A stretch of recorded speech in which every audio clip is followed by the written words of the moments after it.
Hello everyone, welcome back to Unsarkari. आज हम start करें अर्थक्वेक से। लास्ट सेशन में हमने बात की थी अल्पाइन हिमालयन ओरोजेनिक बेल्ट की। देन उससे पहले पैसिफिक रिंग ऑफ फायर की हमने बात की। डिफरेंट टाइप्स ऑफ वोल्केनोज हमने डिस्कस कर लिया था।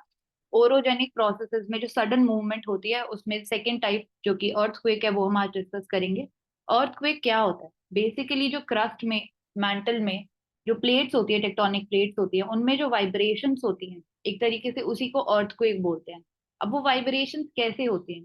जब प्लेट्स मूव करती हैं, जो सडन मूवमेंट होती है ओरोजेनिक फोर्सेस की वजह से, कंप्रेशन और टेंशन जब लग रहा होता है, तो जैसे जैसे वो प्रेशर एक्सीड करता जाता है और उस रॉक की स्ट्रेंथ को जब वो प्रेशर एक्सीड कर जाता है लिमिट को, जिस उसी की वजह से ये जो प्लेट्स है वो मूव कर जाती है जब प्रेशर एक्सीड कर जाता है रॉक की स्ट्रेंथ को। एंड उस मूव होने की वजह से वाइब्रेशन क्रिएट होती है, चेन क्रिएट होती है, जिसकी वजह से अर्थक्वेक फॉर्म होता है।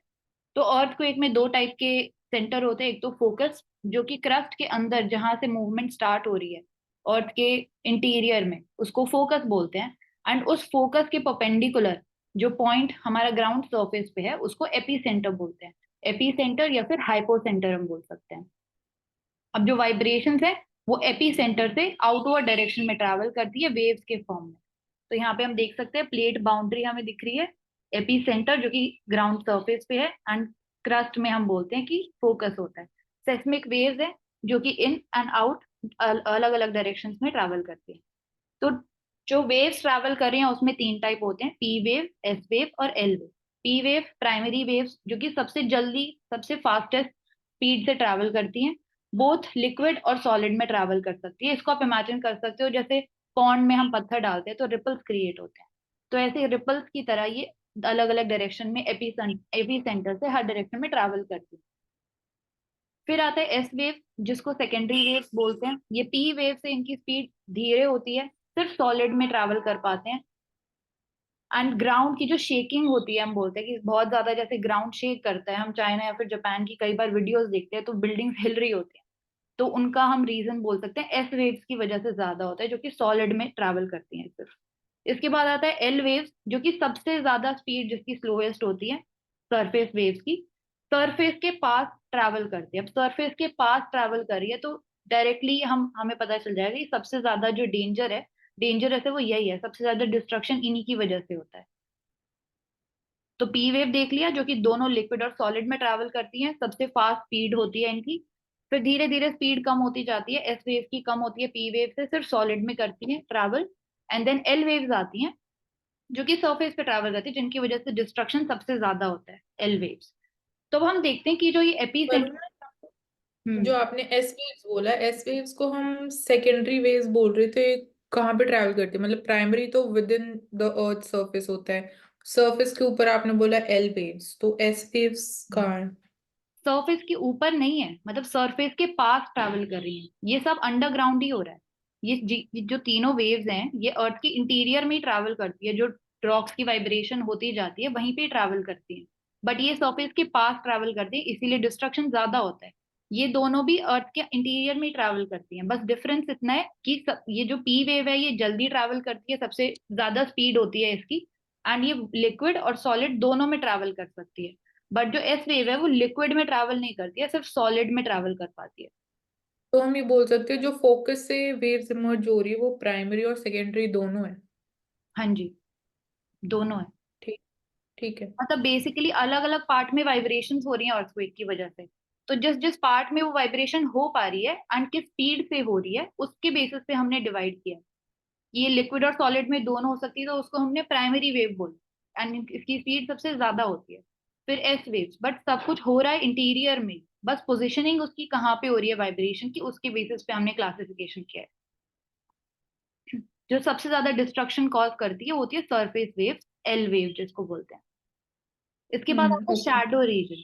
अब हमने देखा कि ये जो एपी सेंटर से और फोकस से जो वेव्स हैं ट्रैवल कर रही है हर डायरेक्शन में, बट ये अर्थ के इंटीरियर में पूरा एरिया कवर नहीं करती। कुछ ऐसा एरिया होता है जहाँ पे एस वेव और जो पी वेव है वो अर्थ के इंटीरियर में ट्रैवल नहीं कर पाती। फॉर एग्जाम्पल, एस वेव जो है जैसे ही कोर की बाउंड्री पे आती है वो डेविएट हो जाती है।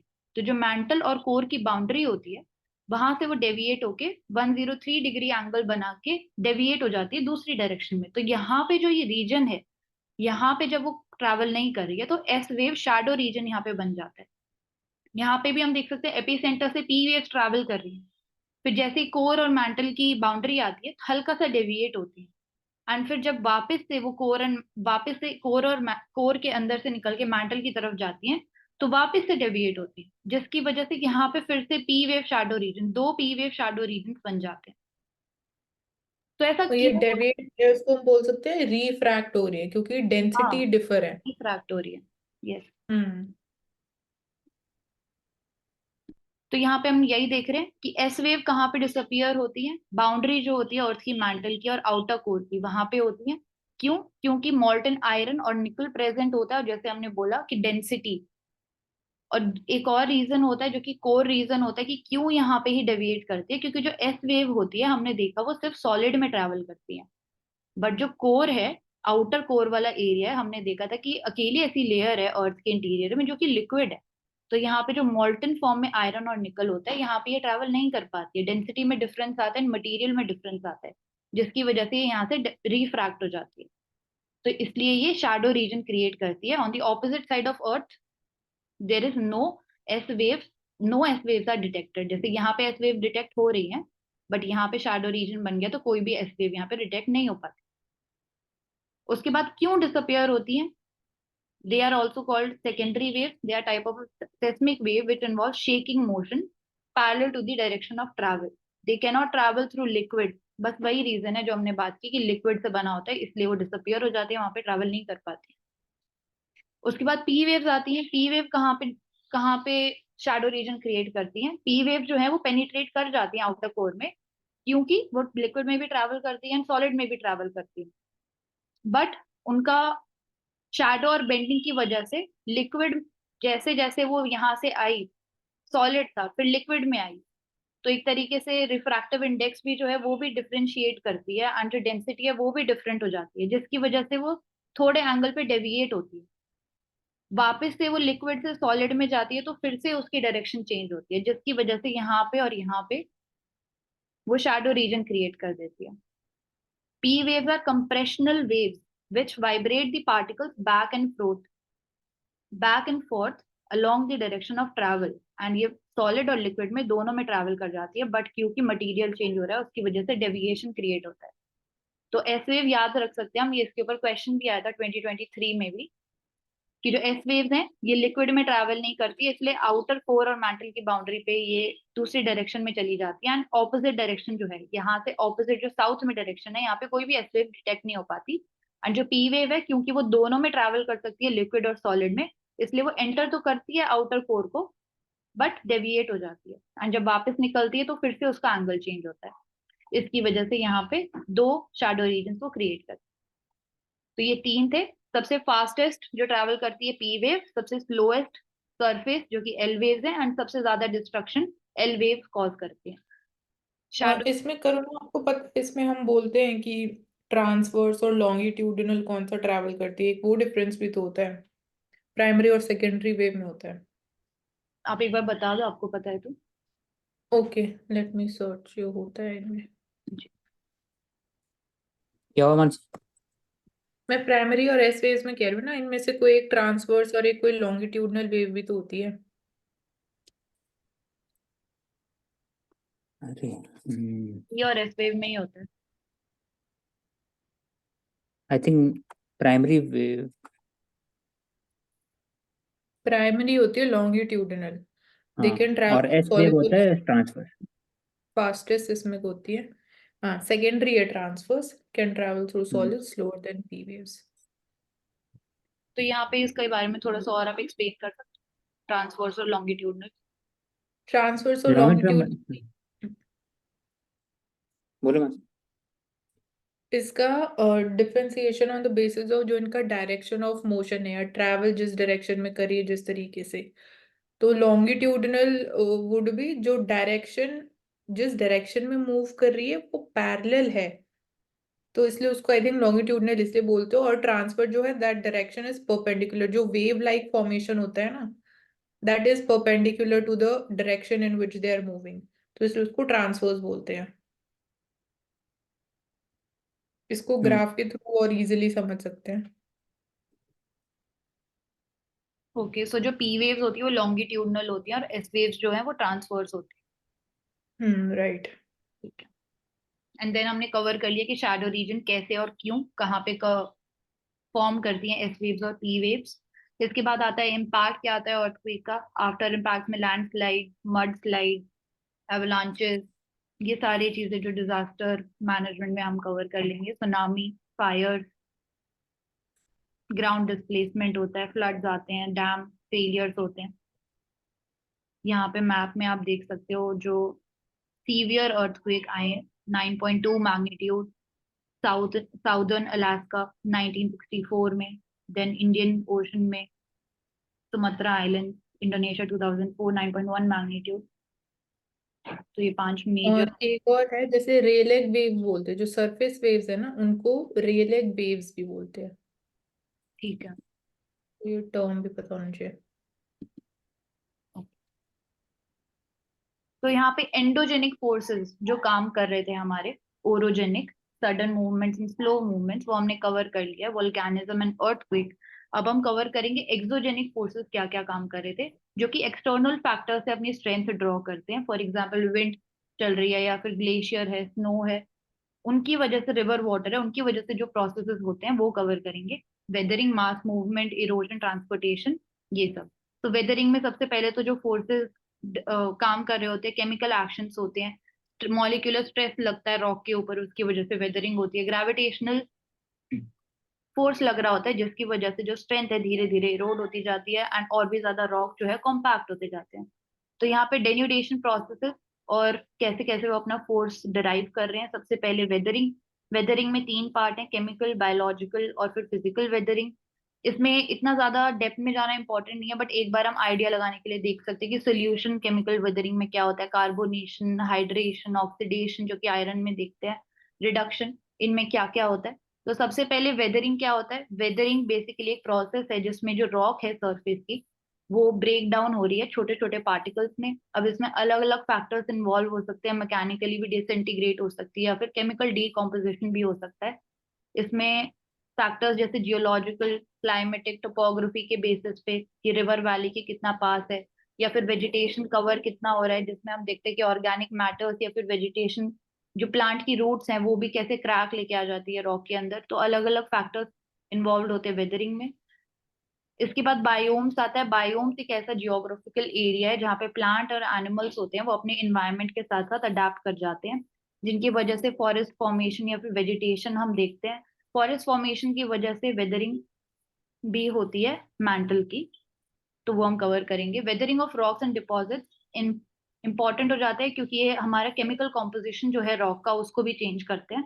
And it helps in enrichment and concentration of certain valuable ores, for example iron, manganese, aluminium, copper। तो ये वेदरिंग के इंपॉर्टेंट फैक्टर्स हमने कवर कर लिए कि क्या होती है। एंड इन सीटू होती है। The breakdown and the decay of the rock is in situ and it can be a very long and slow procedure. कभी कभी हंड्रेड्स ऑफ ईयर्स भी लग जाते हैं रॉक की वेदरिंग होने। तो सबसे पहले केमिकल वेदरिंग। केमिकल वेदरिंग में अलग अलग प्रोसेसेस हैं। सबसे पहले है सोल्यूशन। तो सोल्यूशन में जो मेजर रोल प्ले कर रहा है वो है वाटर। अब वाटर अलग अलग सोर्सेज से आ सकता है रॉक के पास, रेन वाटर भी है, रिवर वाटर भी है, ग्राउंड वाटर भी है। तो रॉक जो वाटर है उसमें जो कार्बन डाइऑक्साइड प्रेजेंट होती है, जैसे जैसे वो हमारे रॉक के सरफेस के साथ इंटरेक्ट करती है, अलग अलग एसिड्स क्रिएट होते हैं। जैसे एसिड, कार्बोनिक एसिड जो है वो क्रिएट होता है, ऑर्गेनिक एसिड जो कि डिकेइंग होती है वो भी एक्ट करते हैं। तो रेन वाटर आता है, उसमें कार्बन डाइऑक्साइड डिसॉल्व होती है जो कि रॉक के सरफेस पे आके कार्बोनेट आयंस बनाती है, फॉर एग्जांपल लाइमस्टोन। एंड जिससे जो रॉक है वो धीरे धीरे डिसॉल्व हो जाता है, मतलब इरोड हो जाता है एंड पानी के साथ वो बह जाता है। फिर जो हमारे पास बचता है, फॉर एग्जांपल केव्स बनते हैं या फिर सिंक होल बनते हैं। तो ऐसे फॉर्मेशन हमें सोल्यूशन केमिकल वेदरिंग से मिलते हैं। रॉक का इरोजन होता है, मिनरल जहाँ पे इन्वॉल्व होते हैं, for example calcite, gypsum, halide, जब ये वाटर के साथ मिक्स करते हैं तो नए मिनरल्स भी फॉर्म होते हैं। जो मिनरल ब्रेक डाउन होता है वो तो बह जाता है पानी के साथ, बट जो छोटे छोटे पार्टिकल्स से मिनरल बन जाते हैं वो न्यू प्रॉपर्टीज के साथ नए मिनरल फॉर्म करते हैं। एंड जैसे जैसे एसिड्स जो इन्वॉल्व होते हैं वो हमारे वाटर की क्वालिटी पे भी इम्पैक्ट करते हैं, कितना ज्यादा ऑर्गेनिक एसिड प्रेजेंट है, कितना ज्यादा कार्बोनिक एसिड प्रेजेंट है, तो उससे भी हमारे वाटर की क्वालिटी पे भी फर्क आता है। तो रेन वाटर जो है डिजोल्व, एग्जाम्पल इसका देख सकते हैं लाइमस्टोन में, कैसे रेन वाटर जो है वो डिजोल्व होता है, लाइमस्टोन को डिजोल्व करता है, एंड जो बचा हुआ पार्टिकल, बचा हुआ जो मिनरल बच जाता है, उससे केव्स और सिंक होल फॉर्म होते हैं। तो जो डिजोल्व मिनरल है, it is carried away in the solution, and जो बाद में रेजिड्यू बच जाता है, उससे नए मिनरल इस प्रोसेस में फॉर्म होते हैं। इसके बाद एक और टर्म है soil colloid. Soil colloids important role play करते हैं सॉइल की हेल्थ में एंड स्ट्रेंथ में। ये ऐसे छोटे छोटे पार्टिकल्स है जो कि सॉइल में हमें मिलते हैं, इनका डायमीटर होता है 0.001 टू 0.002 मिलीमीटर। ये इतने छोटे होते हैं कि इनको हम देख नहीं सकते आंखों से, बट सॉइल की हेल्थ और फर्टिलिटी में इंपॉर्टेंट होते हैं। कितना जो सॉइल है वाटर और न्यूट्रिएंट्स को होल्ड कर पा रहा है, कितना सॉइल का पीएच है, एंड कितना वो सॉइल माइक्रोब्स के लिए, हैबिटेट के लिए एलिजिबल है, कितना हेल्थ, कितना हेल्दी है, वो सॉइल कोलॉइड्स का बहुत ज्यादा इंपॉर्टेंट रोल होता है। उसके बाद आता है हाइड्रेशन। केमिकल वेदरिंग में, हाइड्रेशन में मिनरल्स एक्ट करते हैं। बेसिकली हमारे पास अलग अलग मिनरल्स हैं, उसके साथ जैसे जैसे वाटर रिएक्ट करता जाता है, उसका क्रिस्टल स्ट्रक्चर चेंज होता जाता है, जिससे केमिकल बॉन्ड्स बनते हैं नए नए। उन केमिकल बॉन्ड्स बनने की वजह से जो मिनरल का स्ट्रक्चर है वो एक्सपैंड करता है। जैसे जैसे पानी उस क्रिस्टल स्ट्रक्चर में एंटर करता है, मिनरल का स्ट्रक्चर एक्सपैंड करता है, जिससे उसकी वॉल्यूम बढ़ती है, एंड धीरे धीरे उसकी स्ट्रेंथ कम हो जाती है और क्रैक आ जाता है, जिससे हम बोल सकते हैं रॉक इरोजन होता है। कास्ट लैंडफॉर्म जो आगे हम देखेंगे फॉर्म होते हैं, वो भी इन्हीं केमिकल वेदरिंग प्रोसेसेस की वजह से फॉर्म होते हैं। हेमेटाइट जो कि आयरन ऑक्साइड होती है, देख सकते हैं जैसे जैसे वो पानी को एब्जॉर्ब करते जाता है, वो लेमोनाइट फॉर्म करता है, जो कि एक अलग टाइप की आयरन ऑक्साइड है। इससे हमने देखा कि कैसे कैसे रॉक में क्रैक आता है, और रॉक और वाटर के एब्जॉर्प्शन की वजह से अलग फॉर्म वो ले लेता है। तो जो ओरिजिनल मिनरल है, it is transformed into a new mineral with a different structure and different composition, जिससे उसकी वाटर एब्जॉर्प्शन की वजह से उसकी वॉल्यूम बढ़ जाती है, स्ट्रेंथ कम हो जाती है, धीरे धीरे डिसइंटीग्रेट हो जाता है। फिर आता है कार्बोनेशन। कार्बोनेशन में तीन फैक्टर्स एक्ट कर रहे हैं। एक तो CO2, ये सोल्यूशन जैसा ही है जो हमने स्टार्टिंग में देखा था, जिससे केव और सिंकहोल मिलते हैं हमको। यहाँ पे कार्बन डाइऑक्साइड जो है वो वाटर में ऑलरेडी डिजोल्व होती है, कार्बोनिक एसिड फॉर्म करती है, रॉक के सरफेस पे रिएक्ट करती है रॉक के सरफेस के साथ, जिसकी वजह से बायकार्बोनेट आयंस प्रोड्यूस होते हैं। इनसे वाटर क्वालिटी को इम्पैक्ट होता है, रॉक की स्ट्रेंथ पे इम्पैक्ट आता है, एंड जो बाद में बच जाता है उससे केव और सिंकहोल हम जैसे स्ट्रक्चर बोल सकते हैं। इन्हीं प्रोसेस से हमें मिलते हैं केमिकल वेदरिंग में, सोल्यूशन एंड कार्बोनेशन से। यहाँ पे लिखा है the reaction can lead to dissolution of carbonate minerals similar to the solution based weathering, जो हम बोल रहे हैं कि सिमिलर होता है सोल्यूशन बेस्ड केमिकल वेदरिंग से। न्यू कार्बोनेट मिनरल्स फॉर्म होते हैं जो कि ज्यादा स्टेबल होते हैं with the presence of carbonic acid. वहां पे कार्बोनिक एसिड का रोल आ रहा था, जो कि सॉइल में प्रेजेंट होता है, organic acid and carbonic acid. तो यहाँ पे बोला जा रहा है कि जो बायकार्बोनेट आयंस फॉर्म होते हैं ये ज्यादा स्टेबल होते हैं, जो कार्बोनेशन से मिनरल्स बन रहे हैं, rather than the minerals that are formed from solution process। उसके बाद आता है ऑक्सीडेशन, जो कि आयरन के सरफेस पे हम देखते हैं जैसे जैसे ऑक्सीजन जो कि एटमॉस्फेयर में है वो मिनरल्स के साथ एक्ट करती है, जिससे उनका कलर एंड कॉम्पोजिशन चेंज होते हैं। फॉर एग्जाम्पल हेलाइट या क्वार्ट्ज जो कि रिच होते हैं आयरन में। उसके बाद वाटर में भी ऑक्सीजन जो है वो डिजोल्व होती है, एंड रॉक के सरफेस के साथ जब वो रिएक्ट करती है तो ऑक्सीडाइज प्रोडक्ट मिलते हैं हमें। आयरन में देख सकते हैं कि कैसे रेड कलर का होता है, ऑक्सीडेशन के बाद ब्राउन और येलो कलर हो जाता है। तो ये ऑक्सीडेशन हो गया। फिर रिडक्शन में क्या होगा, रिडक्शन में ऑक्सीजन एब्सेंट होगी, तो ऑक्सीजन एब्सेंट होगी तो जो आयरन का रेड कलर है वो टर्न हो जाएगा ग्रीनिश और ब्लूइश ग्रे में। तो ऑक्सीडेशन से रेड कलर जो है वो ब्राउन और येलो हो जाता है, एंड रिडक्शन जब ऑक्सीजन प्रेजेंट नहीं होती है तो जो मिनरल का कलर है, आयरन का कलर है, वो रेड से ग्रीनिश और ब्लूइश ग्रे हो जाता है। तो ये सारे थे हमारे केमिकल वेदरिंग में जो जो प्रोसेसेस इन्वॉल्व होते हैं, ऑक्सीडेशन, कार्बोनेशन, सोल्यूशन, हाइड्रेशन। इसके बाद आता है बायोलॉजिकल वेदरिंग। बायोलॉजिकल वेदरिंग में तीन फैक्टर्स होते हैं जो काम करते हैं। सबसे पहले तो ऑर्गेनिक एक्टिविटी जो कि लिचन और एल्गी से होती है। तो लिचन और एल्गी बेसिकली क्या करते हैं, जो लीचिंग का प्रोसेस होता है, जो मिनरल्स होते हैं वो उसके सरफेस पे सरफेस के ऊपर रिएक्ट करते हैं, जिसकी वजह से धीरे धीरे लीचिंग की प्रोसेस की वजह से जो रॉक है उसकी स्ट्रेंथ कम होती जाती है, थोड़ा थोड़ा छोटी छोटी पार्टिकल्स में धीरे धीरे डिवाइड होता जाता है। धीरे धीरे जो क्रैक्स है वो बढ़ते जाते हैं एंड एसिडिक कंपाउंड जो होते हैं बेसिकली जब वो एक्सपोज होते हैं रॉक के सरफेस पे, रिएक्ट करते हैं रॉक के सरफेस पे, तो धीरे धीरे उसको डिसइंटीग्रेट करते जाते हैं, जो कि होता है लिचेंस और एल्गी के प्रेजेंस की वजह से। सेकेंड होता है rock disintegration by the plant growth. Rock के सरफेस पे धीरे धीरे जब प्लांट ग्रो करता है, उसकी जो रूट्स होती है जब पेनिट्रेट करती है रॉक के इंटरनल स्ट्रक्चर में, उससे क्रैक फॉर्म होते हैं जिससे वो टूट जाती है रॉक एंड धीरे धीरे उसका डिसइंटीग्रेशन हो जाता है। उसके बाद बुरोइंग और टनलिंग ऑर्गेनिज्म, जैसे हम देखते हैं रैबिट जो होता है वो अपना एक होल क्रिएट कर लेता है, तो धीरे धीरे जब वो होल भी बड़ा हो जाएगा उसकी वजह से भी रॉक का भी डिसइंटीग्रेशन हो सकता है, वो दो पार्ट में डिवाइड हो सकता है। तो उन्हीं ऑर्गेनिजम्स की बात हो रही है, केमिकली बोल लो या फिर मैकेनिकली बोल लो। जैसे जैसे ये टनल्स क्रिएट करते हैं या फिर बोरो करते हैं रॉक के अंदर, जिसकी वजह से क्रैक्स फॉर्म होते हैं एंड इवेंचुअली रॉक वेदरिंग हो जाती है। तो ये था बायोलॉजिकल और केमिकल रॉक वेदरिंग। इसके बाद आता है फिजिकल वेदरिंग। तो यहाँ पर हम देखते हैं फिजिकल वेदरिंग प्रोसेस कैसे काम करता है। तो एप्लीकेशन वही है जो केमिकल के अंदर देखा, बायोलॉजिकल के अंदर देखा, यानी जो रॉक्स होती है उनका कहीं ना कहीं डीजेनरेशन शुरू हो जाता है। तो पहले के अंदर देखा केमिकल, जिसमें कार्बोनेटेड वाटर और एसिड मिक्सचर से कास्ट टोपोग्राफी बनती है। बायोलॉजिकल के अंदर देखा कि पेड़ पौधे किस तरीके से रॉक को तोड़ते हैं। आप देखेंगे फिजिकल फैक्टर। तो फिजिकल फैक्टर के अंदर कई हमारी चीजें हैं, जिसमें एंडोजेनिक फैक्टर्स भी आ गए, उसके बाद एक्सोजेनिक फैक्टर्स भी आ गए। तो अगर सबसे पहली बात करें तो ग्रेविटेशनल फोर्स क्या करती है, प्रेशर क्रिएट करती है और शेयरिंग स्ट्रेस यानी घर्षण, आपस में जो रॉक्स के पार्टिकल्स हैं उनके अंदर जो घर्षण पैदा होता है उसकी वजह से वो टूटना शुरू होते हैं। दूसरा एक्सपेंशन। एक्सपेंशन कब होता है, जब क्लाइमेट चेंज का भी हम एग्जांपल देख सकते हैं, टेम्परेचर चेंज होता है। टेम्परेचर जब चेंज होता है तो उसके कारण से जो एनिमल एक्टिविटीज हैं या फिर जो क्रिस्टल्स हैं रॉक्स के, उनके अंदर थॉइंग और फ्रीजिंग का एक्टिविटी शुरू हो जाती है। यानी गर्मी होगी तो वो फैल जाएंगे और ठंड होगी तो वो सिकुड़ जाएंगे। थॉइंग एंड फ्रीजिंग। नीचे करो।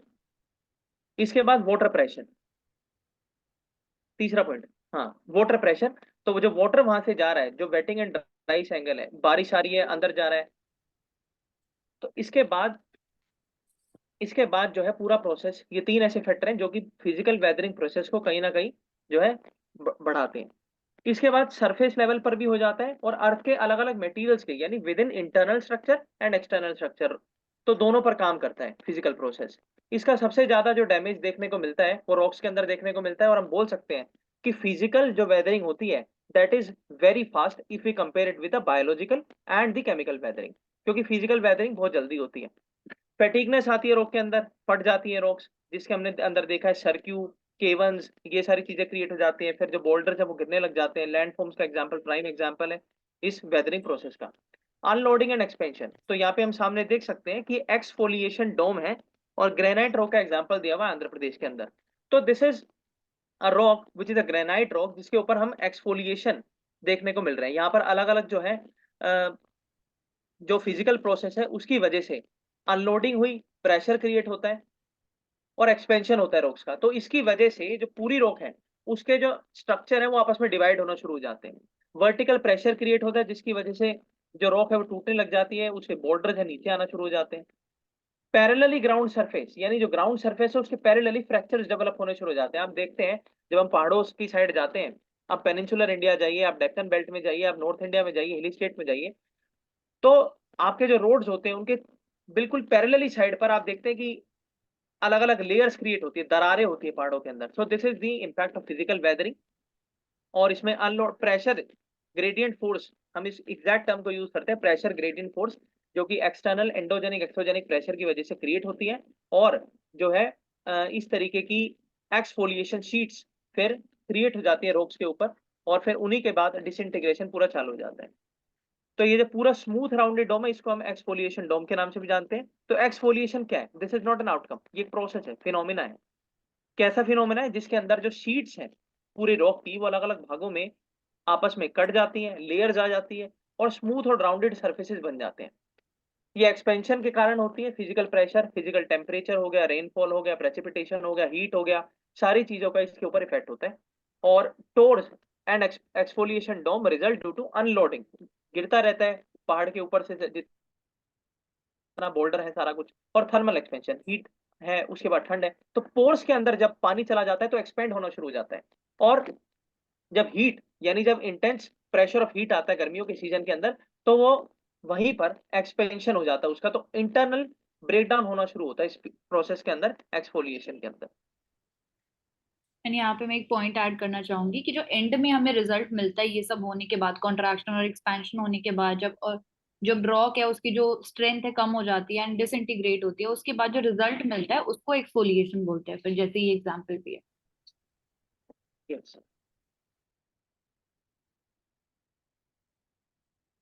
अब यहाँ पर हमारे यहाँ 3 टाइप्स के लैंडफॉर्म्स दिए हुए हैं, मतलब इमेजेस दी हुई है जिसके अंदर बताया गया कि फिजिकल वेदरिंग कैसे काम करती है। तो हम देख सकते हैं, Karuna can you please zoom it. Yes, तो एग्जांपल है मोनोलिथिक रॉक का, जो कि एक्सपैंड करती है हर डायरेक्शन के अंदर जब प्रेशर ग्रेडियंट फोर्स इसके ऊपर लगती है। ओवरलाइंग रॉक जो है वो टूटने लग जाती है आपस में, यानी जो बोल्डर्स हैं रॉक के बाहरी सरफेस के ऊपर वो टूटना शुरू होते हैं, गिरने शुरू हो जाते हैं। और इसका प्राइमरी रीजन क्या है? बारिश हो रही है तो रेनफॉल की वजह से पोर्स के अंदर जो है पानी चला जाता है, उसके बाद जब गर्मी आती है तो कॉन्ट्रैक्शन शुरू हो जाता है, तो फ्रीजिंग और थोइंग एक्टिविटी कॉन्टिन्यूस बेसिस पर चलती रहती है। तीसरे स्टेप में क्या होता है कि इसके अंदर स्लैब्स क्रिएट हो जाते हैं, अलग अलग लेयर, जो हमने बात की पैरेलल लेयर्स क्रिएट हो जाती हैं, और एक्सफोलिएशन डोम यानी ओनियन पील्ड, यानी जैसे प्याज का छिलका होता है इस तरीके से जो है डोम के ऊपर से वो लेयरिंग जो है उतरने लग जाती है, अनलोडिंग होती है उसकी और एक्सपैंड होना शुरू हो जाता है रॉक का surface. So this is all about the exfoliation phenomenon. अब है बात टेम्परेचर चेंज और एक्सपेंशन की, जो हम बात कर रहे हैं फ्रीजिंग थ्रोइंग, वही बात है कि टेम्परेचर चेंज और एक्सपेंशन कब होता है? जब मिनरल जो होते हैं रॉक्स के, उनके अंदर एक्सपेंशन होता है, कंट्रैक्शन होता है, यानी कई बार सिकुड़ते हैं कई बार फैलते हैं। क्यों होता है? टेम्परेचर में राइज आ जाता है। अभी तो हम ग्लोबल वार्मिंग की वजह से जो टेम्परेचर राइज होता है उसको भी यहाँ पर एसोसिएट करके देख सकते हैं। उसके बाद फ्रीक्वेंट प्रेसिपिटेशन ज्यादा हो जाती है। डायरनल चेंजेस इन टेम्परेचर, जो कि डायरनल चेंजेस यानी दिन रात का जो टेम्परेचर उसमें बहुत ज्यादा डिफरेंस होता है। हीट बजट जो है वहां पे इंपैक्ट हो जाती है। ड्राई क्लाइमेट्स और हाई एलिवेशन, यानी अगर हम बात करें सेमी एरिड और एरिड रीजन की, तो वहां पर ये सबसे ज्यादा देखने को मिलता है। पेनिनसुलर इंडिया और डेल्टा जो हमारी बेल्ट है, डेक्कन बेल्ट, वहां पर ये सबसे ज्यादा देखने को मिलता है। जब हम बात करते हैं ना केवल रॉक्स की, तो डेक्कन बेल्ट के अंदर तो इवन जो एग्रीकल्चर फील्ड है, जो फार्म्स है, वहां पर भी एक्सफोलिएशन शीट जो है लैंड के अंदर क्रिएट हो जाती है इस पूरे टेम्परेचर चेंज और एक्सपेंशन के कारण, जिसकी वजह से जो है वहां पर जो खेती होती है again that is of cotton, क्योंकि उसके अंदर स्पेशलाइज्ड उस तरीके का जो लैंड है वो कल्टीवेट करने में आसानी होती है। इसके बाद जब ये एक्सपेंशन होता है, कंट्रैक्शन होता है सरफेस लेयर्स का, तो हमने बात की एक्सफोलिएशन शीट्स क्रिएट हो जाती है रॉक्स की सरफेस के ऊपर, ग्रेनाइट सरफेस के ऊपर, और बिग बोल्डर्स जो है वो टूटने लग जाते हैं, और टोर्स यानी एक टुकड़ा रह जाता है रॉक का इस एक्सफोलिएशन प्रोसेस के बाद। Freezing throwing and frost waging, तो यहाँ पर क्या होता है जब हम बात करें freezing throwing and frost waging की, तो जहां पर आइस गिरती है, अगर हम ठंडे इलाकों की बात करें, तो वहां पर जो आइस होती है ये पोर्स के अंदर चली जाती है रॉक्स के, और जब दोबारा से वो जो आइस सीजन जाता है, जब हम बात करते हैं रिटर्निंग ऑफ द मॉनसून या returning of the winter season, तो उसके बाद जब गर्मी का सीजन आता है, ITCZ ऊपर जाता है, तो हीट बढ़ती है, और जिसकी वजह से जो है वो जो हम बोल सकते हैं आइस जो पोर्स के अंदर गई थी, अब वो मेल्ट होना शुरू होती है। तो जब वो मेल्ट होती है तो अगेन उसके अंदर पोर्स जो है वो वाइडन हो जाते हैं, और ग्लेशियल एरियाज के अंदर तो हम देख सकते हैं कि फ्रोस्ट वेजिंग डेली बेसिस पर होती है, यानी बर्फ जो है पोर्स के अंदर जा भी रही है, एक्सपेंशन भी हो रहा है, कॉन्ट्रैक्शन भी हो रहा है, जिसकी वजह से हाई प्रेशर क्रिएट होता है, एक्सपेंशन होता है, जॉइंट डेवलप हो जाते हैं, हल्की हल्की दरारें आ जाती हैं, इंटरग्रेन्युलर फ्रैक्चर्स, यानी जो ग्रेन्युलर जो है उनके बीच में भी फ्रैक्चर देखने को मिलते हैं, टूटने लग जाते हैं, जिसकी वजह से पूरी जो रॉक्स है वो कहीं ना कहीं डिसइंटीग्रेट होना शुरू हो जाती है।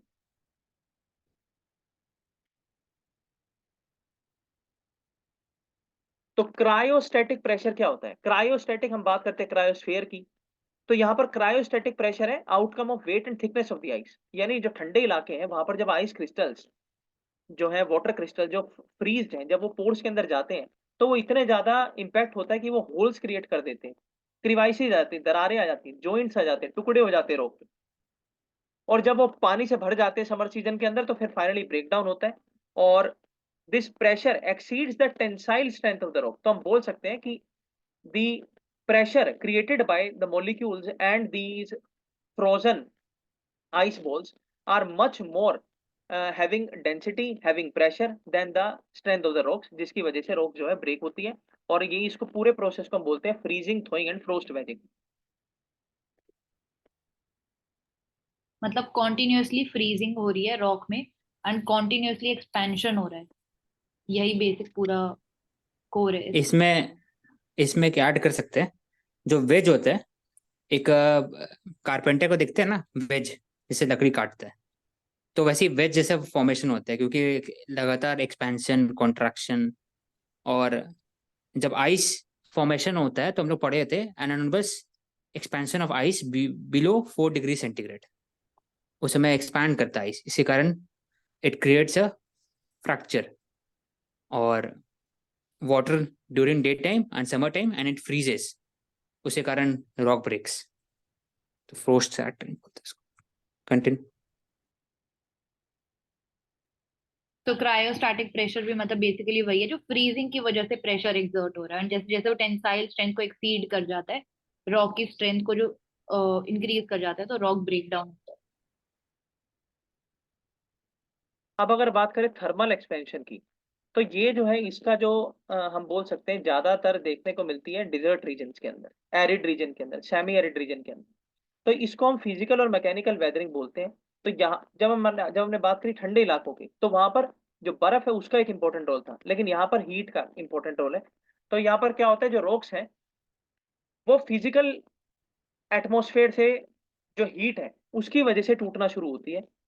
एक्सपेंशन और कंट्रैक्शन के बीच में डिफरेंशियल रेट आ जाता है, जिसके अंदर वो एक्सपेंड करती है और फिर कंट्रैक्ट, यानी इतना जो हीट प्रेशर क्रिएट होता है उसकी वजह से जो रॉक्स के लेयर्स हैं वो जो एक्सपैंड होना शुरू होते हैं और फिर उसमें कंट्रैक्शन आता है, अगेन क्रिवाइसिस क्रिएट होते हैं, बोल्डर्स क्रिएट होते हैं और टूटना शुरू हो जाती है अलग अलग वॉल्यूम्स के साइजेस के अंदर। अब इसमें बोल सकते हैं ना different rates of expansion and contraction. तभी अगर कोई भी ब्रिज देखोगे ना, तो ब्रिज के बीच में there is a rock rock तो होती है, फॉर एग्जांपल एस्फेल्ट या ग्रैन्यूल्स, ग्रेवल्स एक्सेट्रा। तो बीच में एक पतला सा लेयर का एक आयरन बीम होता है। उसके कारण क्यों होता है कि जब ब्रिज एक्सपैंड करेंगे ड्यूरिंग समर और कॉन्ट्रैक्ट करेंगे विंटर, तो क्रैक्स नहीं फॉर्मेशन हो ब्रिज में। लेकिन यहाँ पर क्या है नेचर में कि जो रॉक मासेज है, इग्नियस रॉक, मेटामॉर्फिक या फिर बाकी सब रॉक है, तो उनके पास डिफरेंट टाइप्स ऑफ वॉल्यूम्स है, डिफरेंट टाइप ऑफ स्ट्रक्चर है। तो दोनों का जो रॉक होगा it will be having a different rates of expansion and contraction. इसी कारण ही क्रैक जनरेशन होता है, इसको थर्मल एक्सपेंशन होता है। इंसुलेशन वेदरिंग एंड रॉक के कलर पे भी लिखा हुआ है कि लिखा हुआ है कि डार्क कलर्ड ग्रेन जो ब्लैक होता है वो it will absorb more amount of heat as compared to light colour grain. Grain मतलब जो स्माइल फाइन पार्टिकल्स जो होते हैं रॉक के अंदर में, दोनों का एक्सपेंशन अलग होगा, ऑब्वियस बात है कि क्रैक हो जाएगा। मॉइस्चर कारण भी होता है, एक जैसे वाटर अगर ज्यादा रहेंगे तो वाटर क्रिएट्स हाइड्रेशन, हाइड्रेशन के बाद फिर से एक्सपेंशन होगा, हीट जनरेशन होगा, फिर क्रैक होगा। इस इंसुलेशन में कंटिन्यू। ठीक है, so now we are talking about salt weathering. तो ये थर्मल एक्शन जो है उसकी वजह से भी होता है, हाइड्रेशन, क्रिस्टलाइजेशन।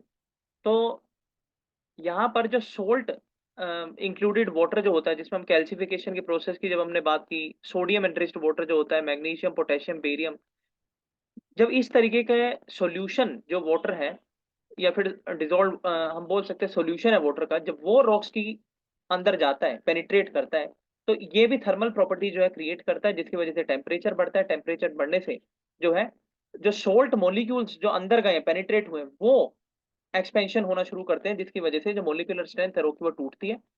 और अगर हम बात करें सोडियम क्लोराइड और जिप्सम क्रिस्टल की, तो डिजर्ट एरियाज के अंदर जो है इनकी एक लेयर बन जाती है, पॉलीगोनल रॉक, पॉलीगोनल क्रैक जो है डेवलप होते हैं हीव्ड सर्विसेज के ऊपर।